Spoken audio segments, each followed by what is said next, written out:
All right. Okay, I got the thumbs up that I'm audible. So let's see what time it is. We'll get started very soon. Let's see. I put into the chat already some props that we'll need, or it was in the email about class today. But don't worry if you don't have exactly everything. We can improvise, or you'll still be able to do everything just without props. So I will, okay, it's 5 o'clock. So I'll talk about what we're going to be doing with our props so you'll know why we have them. Well, in general.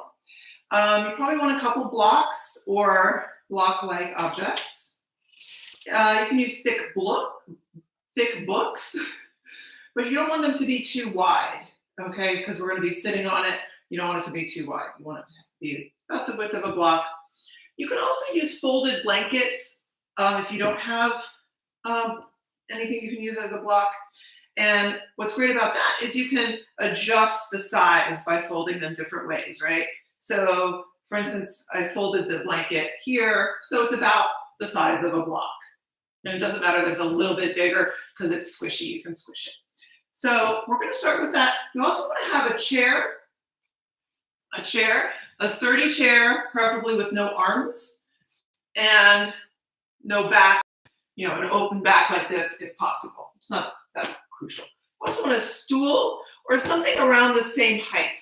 Okay, so for this, for me, this is perfect because it's a little bit shorter than my leg length. So you can check how long your leg is by going to your hip crease, and that's a little bit higher than this stool, so it's good for me. If you don't have a kitchen stool, you might be able to use the back of your couch or any other piece of furniture you have around. It all depends on your height, your leg length. Sometimes the kitchen counter is actually usable. Maybe it's the arm of your couch. So that's only towards the end of class that we'll be using that. So you can always go stand next to that piece of furniture when we get to that point. You don't have to use it, you know, right next to you throughout class. Other than that, you're going to start seated, and we're going to start sitting a particular way. And it's called virasana. So you're probably going to want to have a block to start with. And I'm going to show you how to get into this seated pose if you don't know it. It is very fine for most people to sit in, not a lot of people to sit in. Other people find it uncomfortable. So I'm going to be doing it a little bit at an angle, okay? So you can see a little bit what my feet are doing, but I'm not 90 degrees to the side. So I'm just angled away from you a little bit. So you're going to take your block and have it next to you. Come onto hands and knees. Oh, you might want to strap later too. You're going to come onto hands and knees, bring your knees together, but have your feet apart. And my toes are pointed. I'm going to take the block and put it in between my feet, in between the heels specifically. And then let's see if I can sit back on that block. So when we brought the knees together and let the feet come apart, we were internally rotating the feet, the legs a little bit, right? So that's the idea of virasana. It's also a lot of opening here, the front of the shin, front of the ankle, top of the foot. So that's what is difficult for a lot of people. If it's really uncomfortable, a couple things you can do. You can sit up higher. You can put another block here or a blanket like so, and then you're sitting up a little bit higher. So it's a little less of this opening feeling here. Other things you can do, if it's really right here, the front of the ankle that doesn't want to flatten out like this, then what you can do is stack more under your knees, but not under your feet. Okay, so in that case, I would do something like this. Blanket or something under the knees, but not under the feet. So there's some space for the front of the ankle. Okay, And just going to try to sit with it for a few breaths at least. If it's really uncomfortable, after a few breaths, you're always welcome to come out and just sit some other way. But we're going to try to stay like this for a few breaths, just sitting up nice and tall. Once you have your props or however you need to sit all prepared, then just try to sit up straight and close your eyes for a few breaths. And if there's that feeling of tightness anywhere, just send your breath down to that front of the ankle, front of the shin.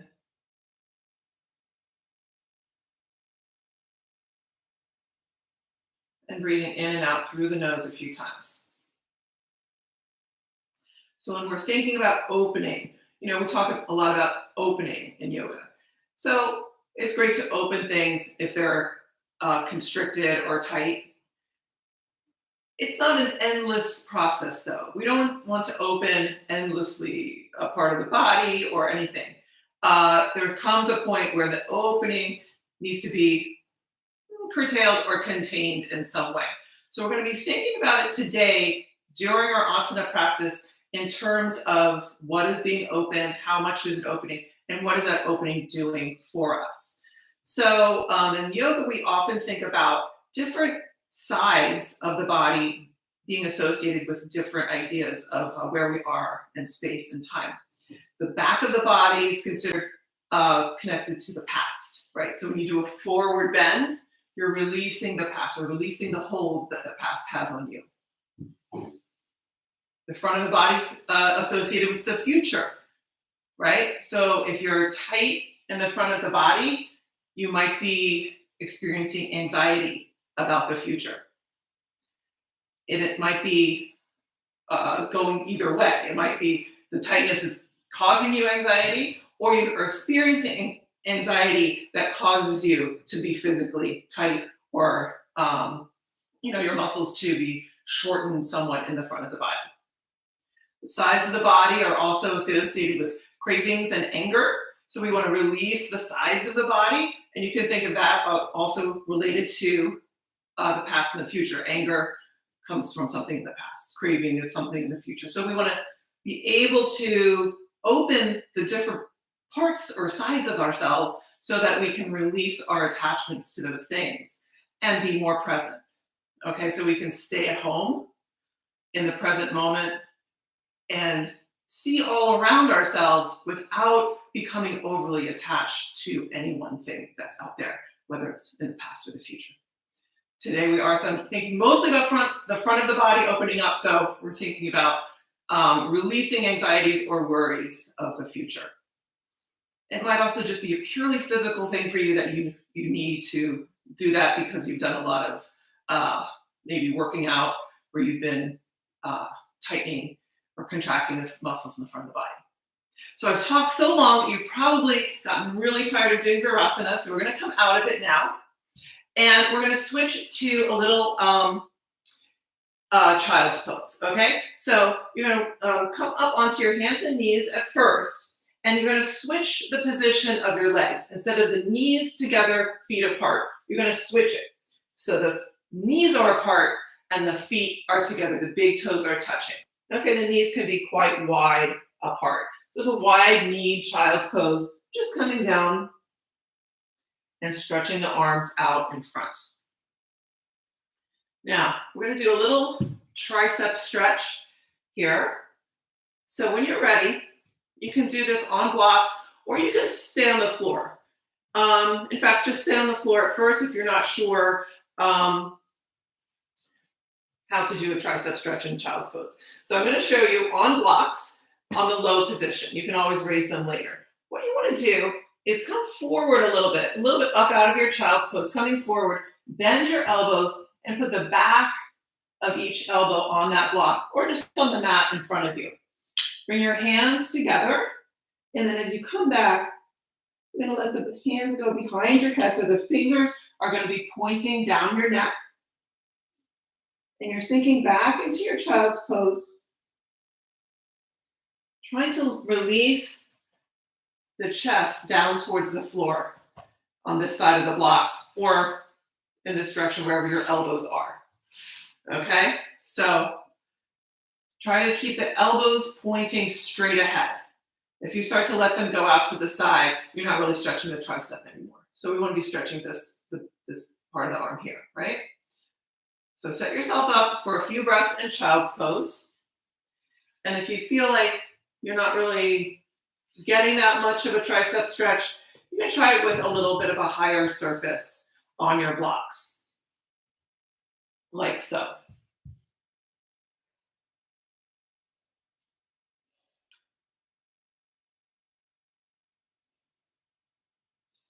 And again, taking some time to breathe and releasing any amount.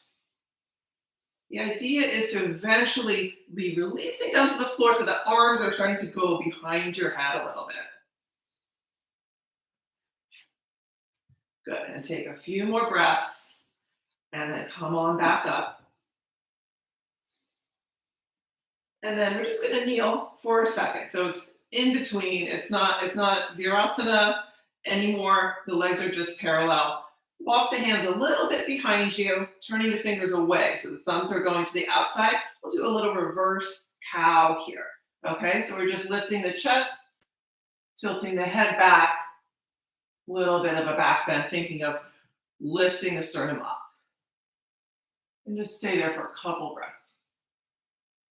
Any amount, even lifting the chin, stretching out the front of the throat.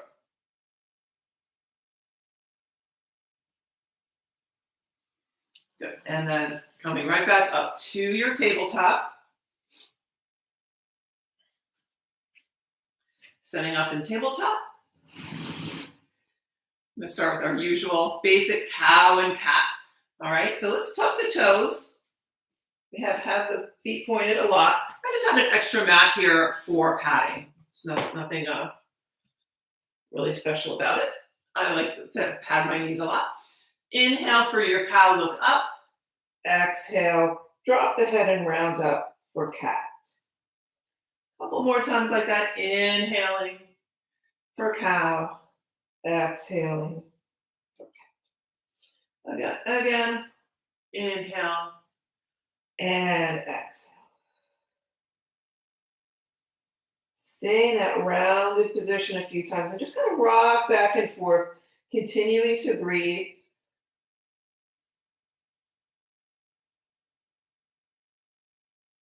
Good. And then come right back up to your tabletop. Try to find a neutral spine right in between your cow and cat. Lengthening there. Again, we're thinking of opening the front of the body a lot when we do our cow, right? But we don't want to just flop into it, okay? We want to keep that container, okay? Think of maybe connecting the front of the rib to the top of your hip point. Little rubber bands there, all right? So you're just stretching out the rubber band when you do your cow instead of just losing all connection and flopping into it, right? So let's do a couple more like that, thinking of I'm just stretching out some rubber bands there and then pulling the rubber bands back together on your cat. And one more. And come back to neutral. Good. So now you're going to stretch your left leg back behind you. Keep the toes tucked on the floor at first so you can just have a nice stretch there. And then lift that left leg up and point the toes. And we're going to just pulse that leg up. So pointing the toes straight up to the ceiling. The knees not going out to the sides, going straight up. Okay? And then exhale down. Just this little movement, adding to our cow and cat. Inhale, exhale. Inhale, exhale. Next time you're going to come up, you're going to take your right hand and reach back, see if you can find that left foot. Okay? And then stay for a couple breaths, looking forward again, just trying to lift everything up. So trying to lift the foot up. You're trying to lift with your hand. Also, the pinky side edge of the hand is going up. So everything's going up together. And take a couple breaths. You'll find you're going into a cow spine naturally when you're lifting that leg up behind you. Good. And then come back down and take a moment in your child's pose. All right, finally, I'm getting warmed up, so I'm gonna take off my sweater. Okay. Then we're gonna do the other side, stretching that right leg back, and then lifting it up, pointing the toe, bending the knee, and a couple times just pulsing up, straight up like I'm poking my toes up to the ceiling. Knee is not traveling out to the side at all, just going straight up and down. Good. Then we're gonna add a little more. Inhale, cow spine, exhale, cat. Not even touching the knee down, just curling it a little bit.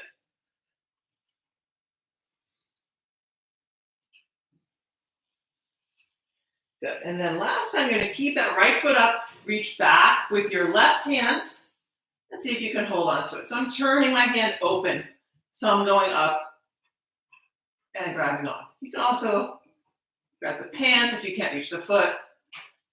And again, lifting everything up, up, up, up, up, up. Good. And release back down, and push back to child's pose for another moment or two.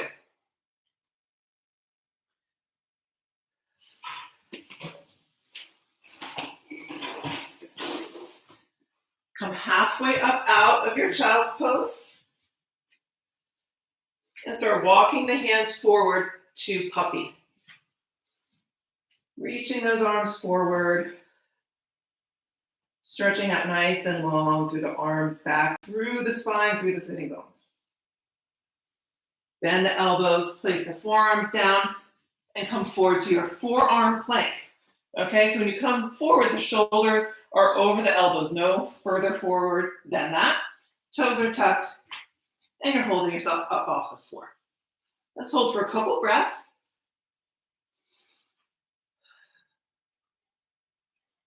And then keeping everything nice and controlled, we're going to lower down into Sphinx pose. Good. We're going to do a couple other things in forearm plank. So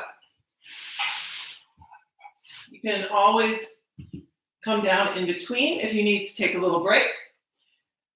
Here's what we're going to do. First, we're going to come up to a forearm plank. We're going to do a couple leg movements. Okay, you're going to take your legs out to the side and back in. The other leg out to the side and back in. Yeah, okay. And then, don't have your blocks or anything right next to you for now, because we're also going to do some stuff with the arms. Okay, so you're here. Now I'm going to start with my left leg going out to the side, tapping the toe, and back in. Right leg out to the side, and back in. So I'm trying not to come out of my plank position. Okay, so try that a couple times each side. And then come back down and take a breath, lifting up into your Sphinx. Now we're going to do another round. You can do the same thing, just going side to side with the legs, or you can try adding the arms. So what that looks like is the opposite arm is going to move when the leg moves. So you're here. I'm going to go right arm out, left leg out. Come back. Left arm, right leg. Come back. The body kind of wants to move side to side a little bit when you do this. If it does, it's okay, but try not to let it go too much side to side. Last one. Last one, and down to Sphinx.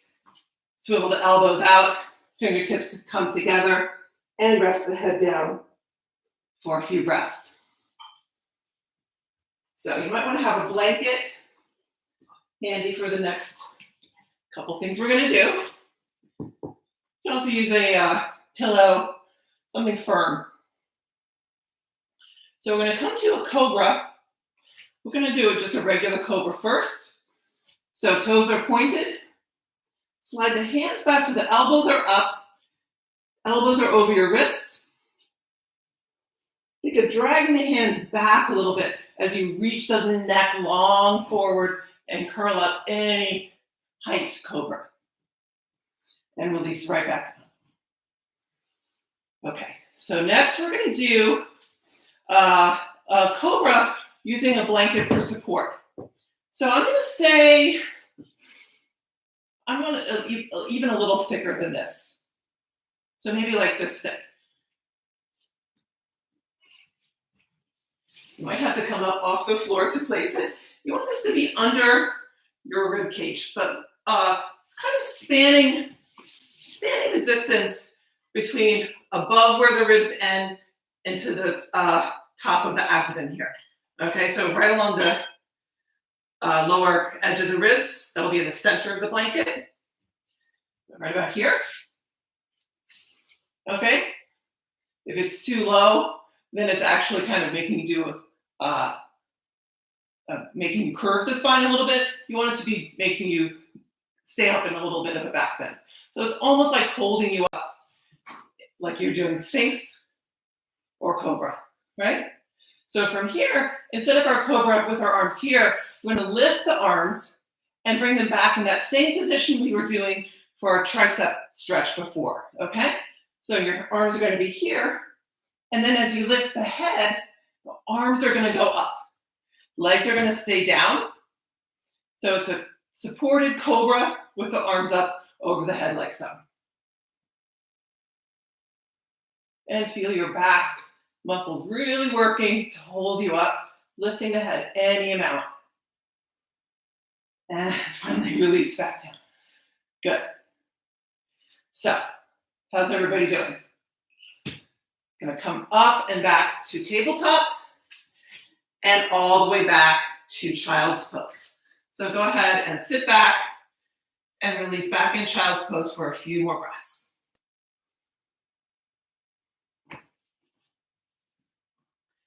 Good. From here, we're going to come all the way up to tabletop once again. So go ahead and place yourself a little more forward in your space to make sure you have enough space behind you to stretch the legs back. Okay, so again, I'm going to be a little bit at an angle. I'm going to go the other angle this time. So I'm here, shoulders over wrist, stretch the legs back, high plank position, and finally up and back to downward facing dog. And pedal out the feet.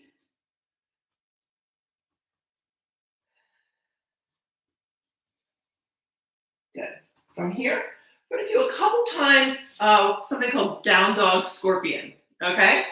So you're going to stay in your down dog, lift one leg up into a split position. Okay, so we're here, try the left leg first, down dog split, point the toes, and now you're going to lift the head and think of doing a cow spine. So you come a little bit forward, at the same time this foot drops behind you, as if you want to touch the toes to the back of your head. You can lift the head any amount. Again, trying to keep the knee lifting straight up instead of going out to the side. And then put the left leg back down. And we'll try it with the right leg. Lift up, up, up. You can come forward a tiny bit. Cow spine, lifting the right knee, pointing the right toes to the back of the head. And then come back down. Pedal out the feet a few times, and then we're going to walk the feet forward. As usual, feet come wide apart, bend the knees, and dangle over your legs.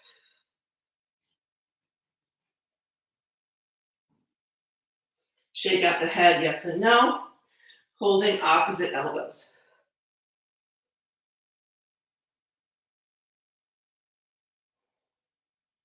Switch the fold of the arms. Continue dangling. You can release the arms at any time. Bend the knees quite a lot and either roll up to stand, or if you want to keep your back straight, just place your hands on top of the knees and push yourself right up to stand. Good. So, you're going to come forward in your space. Standing up nice and tall in Tadasana. Inhale the arms out and up. And exhale, fold forward, reaching for the floor or your blocks. Inhale, lift halfway up, reaching the spine forward, and exhale, fold again. Inhale, step the left leg back. Exhale, release the left knee to the floor.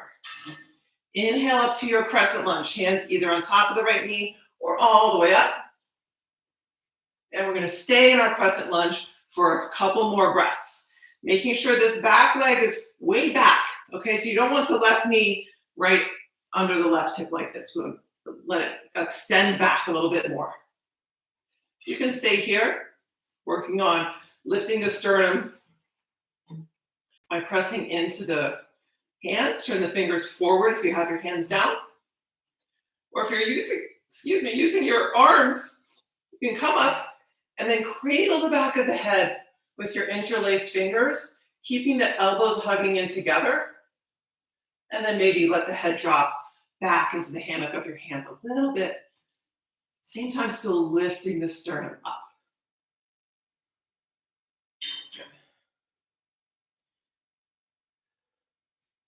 Finally, inhale, reach the arms nice and long, and exhale, hands to the floor, either side of your front foot. We're going to come up to kind of a high lunge position to start with. So what that means is you're going to tuck the back toes, stretch out that back leg. Keep all 10 toes facing forward, okay, from here. Now we're going to do a couple dips. So this back leg is going to start off straight. And if it's kind of close into you, if you feel like you're standing up really tall and this knee is almost straight, you're going to try to push the left foot further back. So your lunge is lengthened out a little bit like this. Okay, we're going to do some dips. Dipping the left knee to the floor. And then when you inhale, go ahead and straighten both legs. Exhale, dip. Inhale up.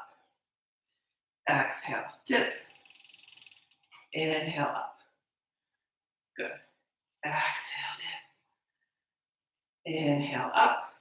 And last time you're going to come down, bring your hands to the inside of your front foot and just walk the hands around so you come to a straddle position. Feet are parallel facing off to your left side and just fold forward any amount. Just taking a couple breaths here in a wide forward fold. If you want to, you can turn the hands so the thumbs go to the outside and you're walking the hands back behind you.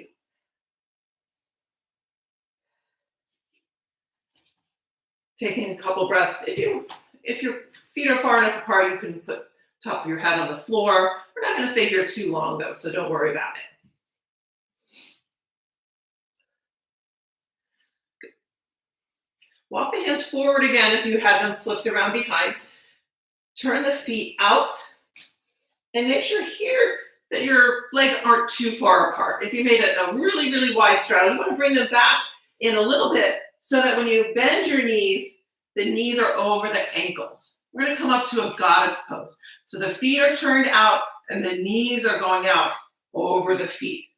You want to come up, try to straighten the back. Maybe you have to tuck the tailbone down. Tailbone should be pointing straight down. And then finally, cactus arms for your goddess pose. Try to sink down any amount. Again, thinking a little bit of those suspenders or rubber bands connecting the front of the body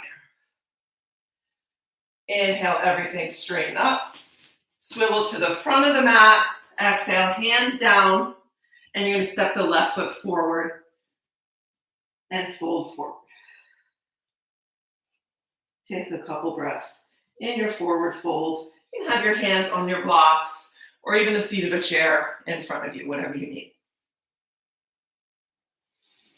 And then finally, bend both knees. Either roll up or push into your legs to stand up with a straight back. Coming back to your Tadasana. Inhale, reach up. And exhale, fold forward. Inhale, halfway up. Exhale, fold again. Bend the knees as needed. Inhale, step the right foot back. Exhale, release the right knee. And inhale up to your crescent lunge on this side. Okay, you can either keep the hands here if you need to for balance, or inhale all the way up the arms. And again, cradling the head, elbows hugging in together. Think of using your hands to lengthen the neck a little bit so you're not just letting it flop back, you're always thinking of lengthening, at the same time lifting in the sternum. Good. Inhale, straighten the arms again, and exhale, release down either side of your front foot. We're gonna come to our high lunge to do our dips again. So you're gonna tuck the back toes and straighten out that back leg, and then come all the way up. You can keep your hands on your hips or on the front leg. Okay, again, making sure that lunge is kind of a long position, all right? You wanna be able to do a dip so the back knee almost comes to the floor. Okay, if the feet are really close together, it's not possible to get anywhere near the floor, right? So you wanna make it possible, right? So inhale as you are up, and then exhale, dip. Inhale, straighten everything. Exhale, dip. Inhale up. Exhale, dip. Inhale up, and last time. This time when you come down, hands to the inside of your front foot, and we're gonna turn to swivel into our straddle facing this way. I'm gonna actually turn to face this way so I'm not turning too far away from you. So we're gonna be on our straddle here. Again, if you like to, you can turn the hands out, thumbs go to the outside, and you're just walking the hands back. Think of maybe like as if someone's pulling your hands back behind you. Then take a couple breaths. And then slowly walk the hands forward again, turning the feet out. Maybe bring the feet closer together if you need to, so that when you come down into your goddess position with your legs, the knees are over the ankles. If the feet are too far apart, it's not really possible to do a good goddess pose. All right? So you want it to be maybe if you have a 90-degree bend in the knee, the feet are going to be right under your knee, right? So finally, cactus arms. Again, a little bit of a tuck. All right, so we're trying not to arch the back in our goddess pose, even though it makes it a little easier to do it. Trying to keep the back straight. And a couple breaths here. Finally, inhale everything up. And exhale. You guys need to swivel to face the front of the mat again. And from here, we're going to step back to downward facing dog.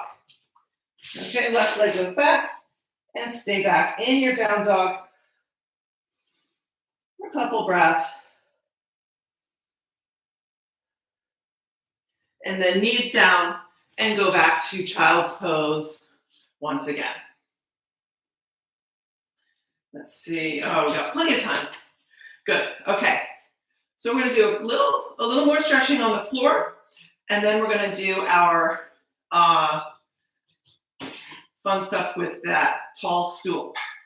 Okay, so from your child's pose, we're going to come onto the belly again like we came through puppy before. Okay, so you're going to come up and just walk the hands forward and come through a Sphinx pose for a moment, and then just come all the way down onto the floor in your belly.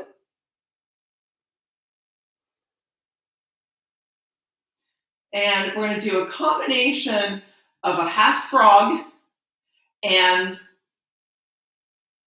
a half bow pose, okay? So I'm actually going to swivel, going back to my original angle. So what we're going to do is first, with the right leg on this side, you're going to come to a half frog, okay? So you're just turning the leg out to the side. The knee is coming out right directly to the side of your hip, 90-degree bend in the knee, and you're just staying there for a moment, getting used to that.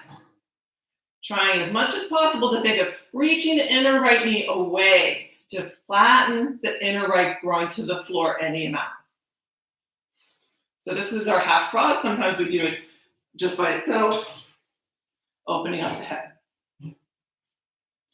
We're going to go back again and combine this with actually what we did before from a tabletop position. You're going to keep your left forearm down to prop yourself up, but really push into it. So you're lifting the chest up a little bit. Bend the left leg. You're going to reach back and see if you can grab onto that left foot with your right hand. Okay, so notice again the arm position. This is what we did before. We're in a tabletop. I have my thumb down, palm facing in. So when I reach back, I'm on the inner side of my left foot. Okay, you can stay like that. You can also try lifting the left foot off the floor. Maybe you can get the left thigh off the floor. You want to try opening up the shoulder more, you can turn the arm out and come to the outer edge of your left foot. Good. And then take a couple breaths and then slowly release and come back down. Facing the floor again, you're going to straighten out that right leg and rest for a moment, head down before we do our other side. So now you're going to turn the left knee out to the side into that half frog position. Take a couple moments getting used to that. Now we're going to use the left hand to reach to the right foot. So your right forearm is going to stay here to prop you up. And you might have noticed, the more you can prop yourself up, the easier it is to reach your foot, okay? If your shoulders are down close to the floor, the arm that's reaching back is going to be pulling away from the foot, okay? You don't want to pull it away, you want to get it closer. So now you're going to bend your right knee and reach back. You can turn a little bit if you need to. I'm going to do this side. And then again, staying either just holding on there or any amount, you maybe want to try to lift that off the floor. Any amount. Again, if you're on the inside of the foot, the thumb is down, or you maybe want to try to open up that arm a little bit more. Okay, and then slowly release. And straighten everything out. And rest down for a moment. So from here, we're going to come up to stand and do a couple fun things with our props. So you're going to push yourself up. You can come to a child's pose for a moment. And when you're ready, sit up and then come all the way up to stand. Now is when we're going to use our stool or other tall prop that you have. Okay, so as I said before, different things might be useful for this. You just want it to be sturdy, okay? The back of the couch might be a good height. You also want, if you're using a stool like I am or anything hard, you want to pad it a little bit. I'm using a folded up yoga mat. You can use a blanket. Yoga mats are good because they are a little bit sticky, right? They're not going to slide around as much as a blanket might. And you want it to be folded over the edge a little bit. First, actually, let's see. I'm going to put it on this side. We're going to do the left leg first. Okay, we're going to do two things with the left leg. The first one is what I like to call stool pigeon. So you're going to take your left leg up and place it on that stool, left knee turning out to the side. So it's basically like in a pigeon position. Okay, so depending on how high the stool is in relation to your height, this might be almost like nothing if the seat is very low, or if it's kind of high in proportion to your body, this might be really intense as a pigeon or a hip opener. Okay, so if it's less than your leg length, like this one is for me, you know, it's reasonable. It's really not that intense, depending on, again, you know, each individual, how tight you are or not. So if it's too low, you can always stack up something higher. Or if you want to, you can try just using the stool for balance with one hand and picking up the leg with the other. You might even be able to do it with both hands. Okay, if you need that leg to be a little bit higher. If not, you're just going to stay and enjoy pigeon. Okay, I don't normally put the word enjoy and pigeon in the same sentence, so I like to do this. Another way to make it a little more intense is to fold over. So go ahead and try that for a couple breaths. And then we're going to get it a little more complicated. So stick with me. We just need 2 more props. You're going to grab your chair. And I'll show you the best way to place your chair. And if you have something you can use as a strap, you can use a strap.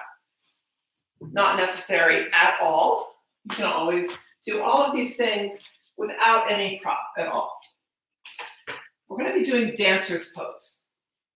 So actually, it's going to be better from the angle this way, doing the left leg, okay? So if you know how to do dancer's pose and you're like, I don't want to use any props, I just want to do dancer's pose, then you just do it, okay? It's totally fine. The reason I'm doing dancer's pose with props is that having props is not always, here comes Oreo again. She likes to join me for yoga. Having props is not in any sense saying you don't know how to do the pose. One sec. It's okay. What, you want to come in? Oh.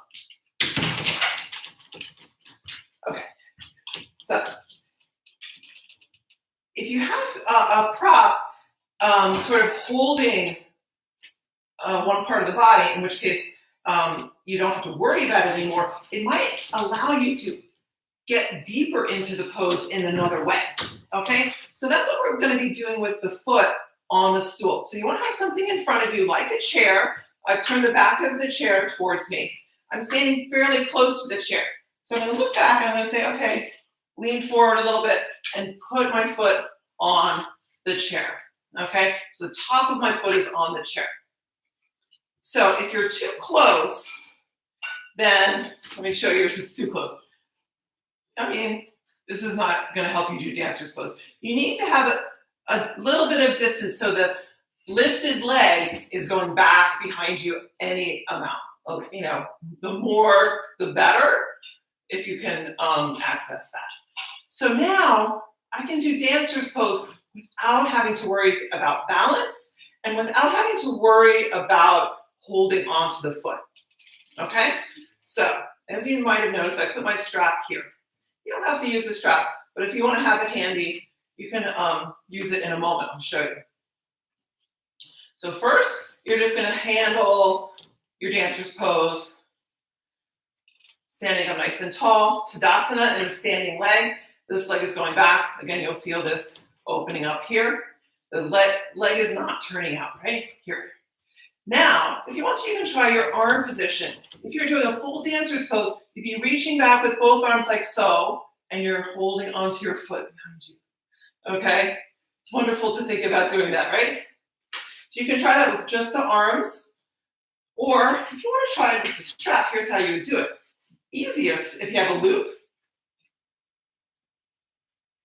but you don't have to have a loop. You could just put the strap around and then have both ends of the strap coming up. And then you're not trying to lift the foot at all. You're just having that connection and walking the hands down the strap any amount, taking you into that back bend. And you have the chair here, so you can just do it with one hand and then the other if you're worried about balance. So try a couple times or a couple breaths like that with your arms. If you want to just keep your hands down on the chair and think of lifting up and just doing the back bend without the arms being involved, you can do that. Then, one more thing, if you want to try. It's a little bit more intense, so check it out before you try it, and there's a way to test out if it's going to be okay for you to do. You're going to really lean forward. So I'm coming over the back of the chair, putting my hands here, and now I'm a little too far. You got to put the chair a little bit closer for this. Instead of putting my foot here, I'm going to put my knee there. Okay, so you're here. The knee goes up. All right. Get a little bit closer. And then as you come up, the stool is lifting your leg up behind you even more. And then you're going to test out. Can I even come up into a back bend here with that leg back behind? So if it's too much, and you can feel it right away, like your lower back is not going to be happy with that, You don't have to come up. You can just stay like this. You can stay leaning forward on your chair any amount.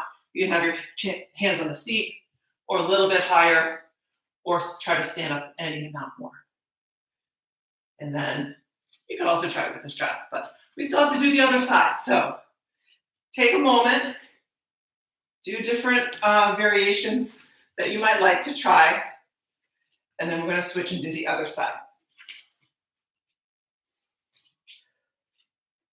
So when you're ready, you're going to release the left leg down.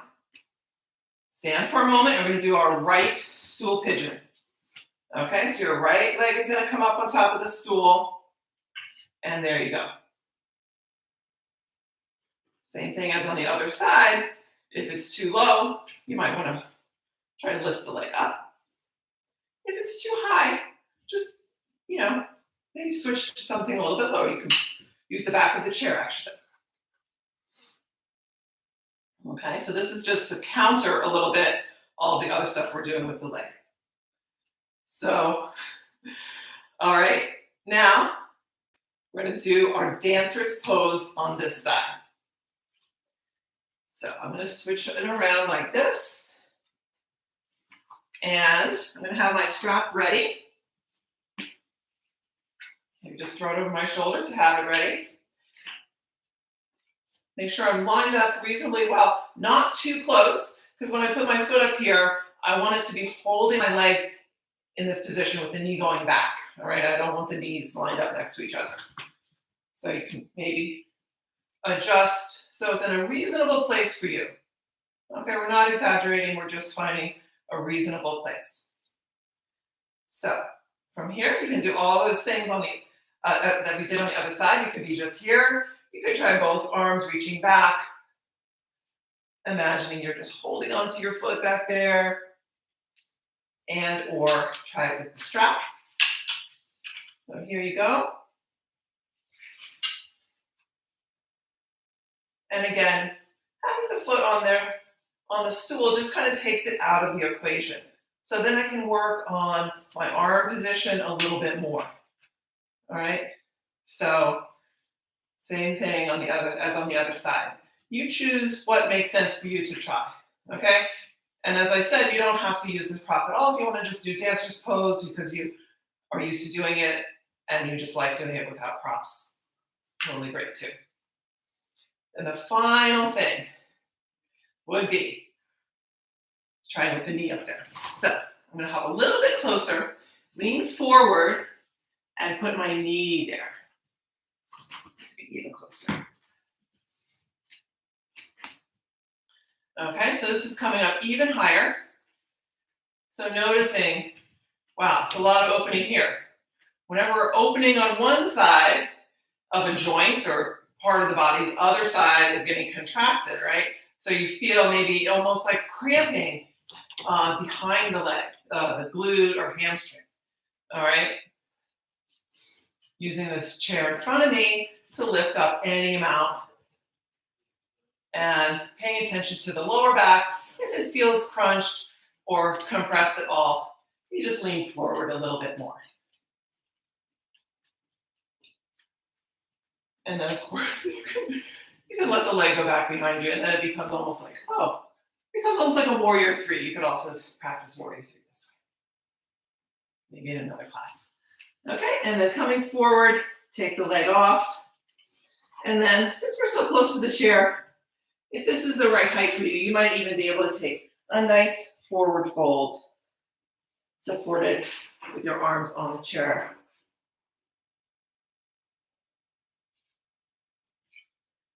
Good. So when you're ready, come up and move your chair and stool away. You're going to come to sit down on the floor. You might want to have your blanket and blocks handy. Just come all the way down and sit with both legs stretched out, straight out in front of you. As always, if you need a little height under the seat, you just come up and sit up on something like so. if you need something to help you sort of tilt the pelvis a little bit forward for forward folds.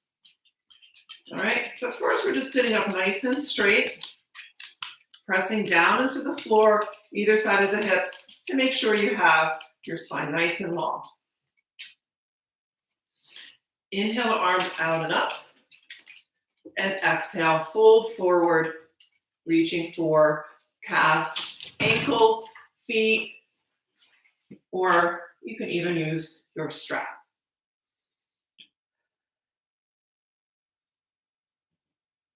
Thinking of going forward instead of down, okay? Always reaching forward with the top of the head, right?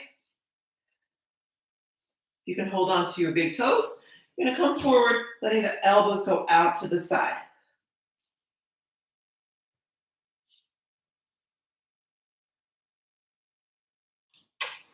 Good.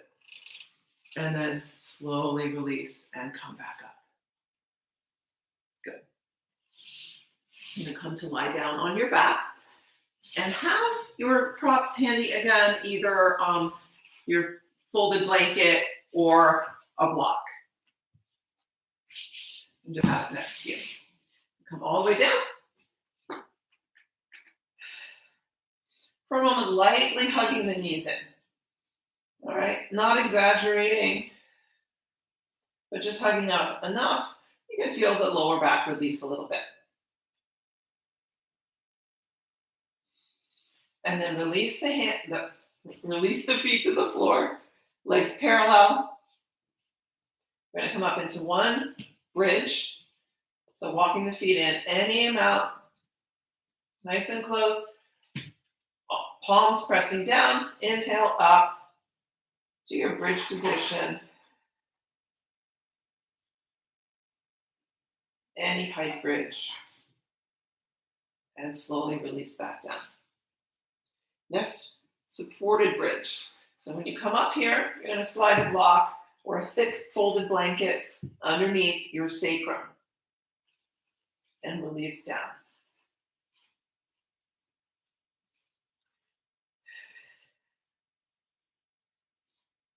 Now that you're in a supported bridge, you don't have to hold yourself up. You can just stay and breathe. Breathe into the front of the body. Your choice if you want to just stay like this or straighten the legs out on the floor. Okay? You're going to push the feet away and keep the feet lightly flexed. So the legs are staying parallel, reaching away, backs of the heels on the floor. And just think of any amount here in the abdomen opening up. All right, so you don't want to relax the legs because that'll put a little too much pressure on the lower back. You want to keep reaching the legs away.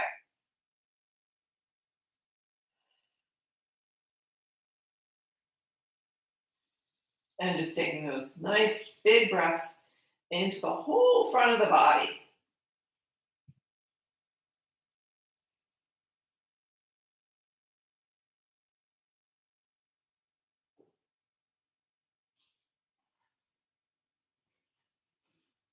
And then if you straighten out the legs, slowly bend them in again. Grab onto my strap with my feet. See if you can grab your strap or whatever you're using for a strap. So this next part, if you're up on this block or whatever you're using as a prop, make sure it's firmly under the sacrum, okay? The base of the spine. Do not do this next part if you have anything under the lower back, okay? You want it only under the sacrum here. So you're lifting the pelvis up away from the floor. I'm just gonna do a slight sort of mild inversion with the legs. So you're gonna bring the feet off the floor, knees stay bent at first, and this is just for you to test, is this stable? Okay, so if it's not stable, you just come down and adjust so it's nice and centered. So it's gonna hold the weight of your legs here. Then, different options, you can do this without a strap. If you don't have a strap, you can just lift the legs straight up. If you have a strap, it's kind of nice because then the strap can hold the legs in place, right? Like so. So this is not to stretch the legs. This is just to have them upside down in a little inversion for a few breaths. And notice I'm kind of relaxing the arms a little bit. I'm just holding onto the strap, but I'm letting the weight of the arms fall down towards the floor. Okay, that's kind of locking the legs into place. So you just want the legs to be straight, having the pelvis lifted a little bit, take some pressure off those hamstrings if they're tight. This might allow you to get the legs vertical, whereas you might not be able to if you were flat on the floor. So once you're here, you can close your eyes and relax for a few breaths. Just allowing everything to be upside down for a few moments.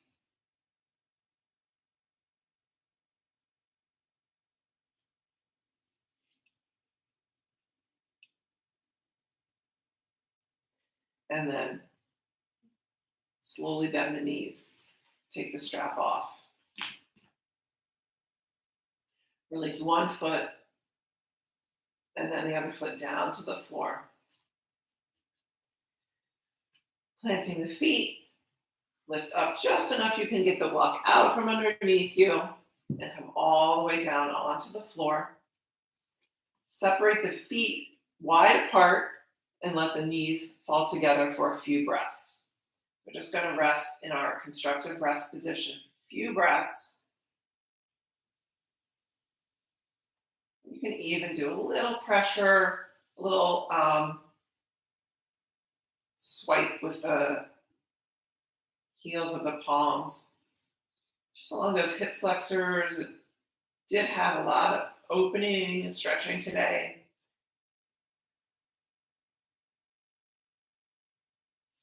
Good. Couple breaths there. Release the arms out to the side.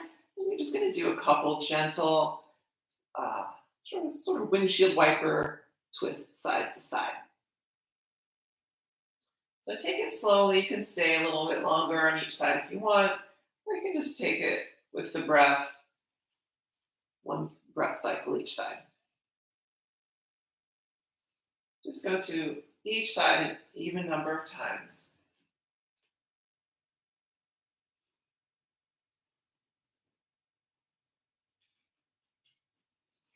Good. Then from here, we're going to set up for Shavasana. So I'm going to layer up a little bit. If you want to layer or grab your blanket to put over you, you can do that. If you like to do chair Shavasana, and you have your chair handy, I'm going to show how to do chair Shavasana. So I feel extra good today because of our work in dancer's pose. So what you would do for chair Shavasana is have the chair facing you. And it's especially nice to put your blanket there on the seat of the chair. Okay. What you're going to do is put your legs up on that chair. Now get nice and close.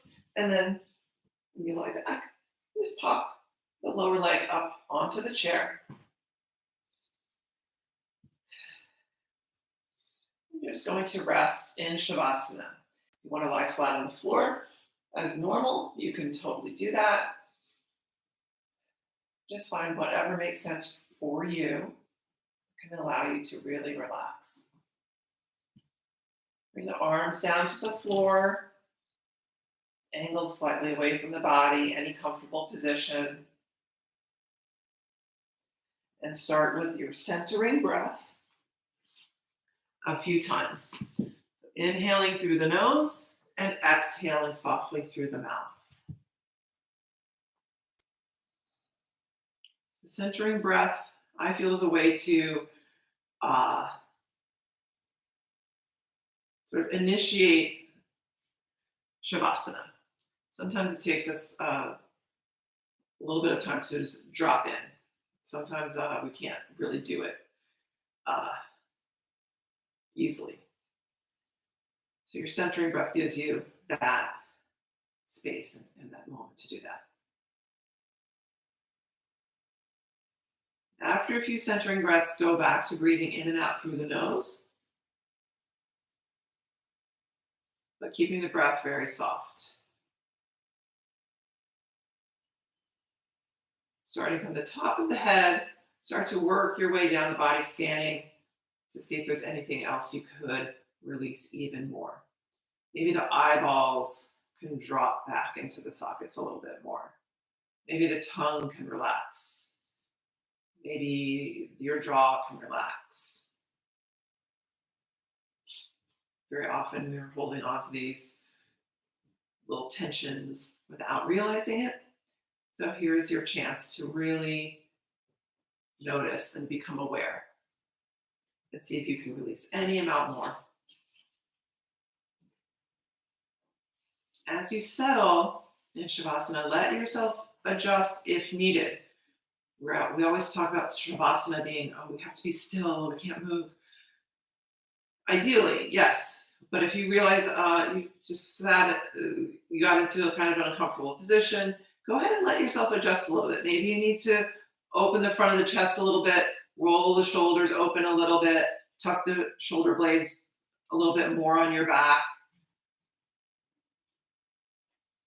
Maybe there's a little bit too much arch in the lower back. Maybe you need to tuck a little bit to lengthen or release the lower back a little bit so you can continue into a fuller or deeper Shavasana.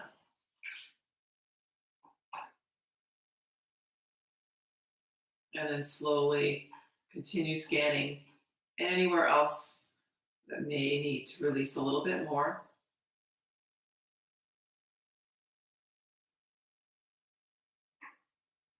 And then finally, we'll just come to rest a few minutes in Shavasana.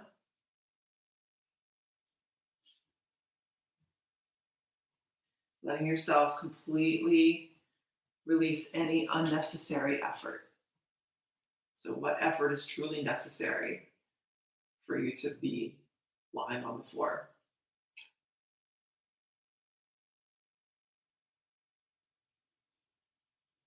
There might be an effort that you need to stay in this pose. It might even be more mental than physical. So it's not that we release all effort, right? We release as much as possible anything that's not necessary. So it's going to be different for everybody. Some people have a need to use some effort to stay in this pose. And like I said, it might be mental. You might be thinking, I got to get up and do a bunch of stuff right now, right?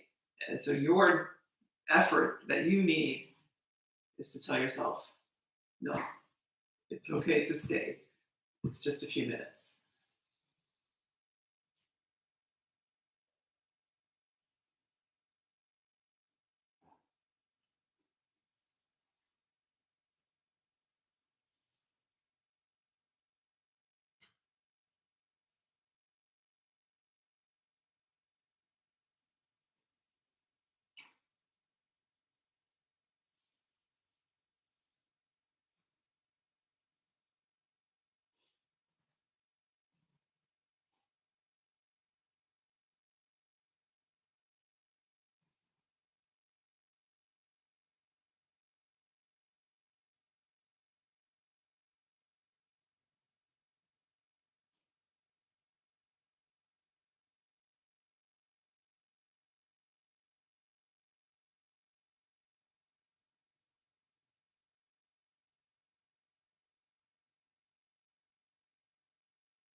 If you're ready to come out of your Shavasana, slowly start to wiggle the fingers and toes and roll over onto one side.